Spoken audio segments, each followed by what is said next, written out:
আমার ছাদ বাগানে কত সুন্দর থোকায় থোকায় বিদেশি মালটা ধরে আছে। এটা হচ্ছে 12 মাসি ভিয়েতনামি মালটা।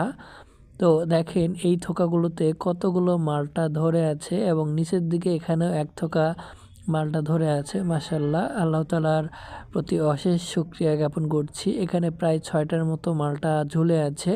সবগুলো হয়তো টিকবে না, কিছু ঝরে যাবে। আমার এই গাছটিতে গত বছর যেই পরিমাণ মালটা এসেছিল সে পরিমাণ মালটা এবার আসে নাই। এই গাছটিতে অনেক ফুল ফল ধরে থাকে, কিন্তু এবছর খুব বেশি ধরে নাই। যাই হোক, আল্লাহ তাআলার কাছে তবুও আমি অনেক অনেক শুকরিয়া জ্ঞাপন করছি, কারণ আল্লাহ তাআলা আমার এই ছোট্ট ছাদ বাগানের মধ্যে এরকম একটা পর্যায়ে এসে আমার জন্যে এই পরিমাণ রিজিক রেখেছে। অন্যদিকে দেখেন এখানে আরও একটি ভেন্ডি গাছ বা ঢ্যাঁড়স গাছ রয়েছে। ছোট্ট গাছ হওয়ার পরেও কতগুলো ভেন্ডি ধরে আছে।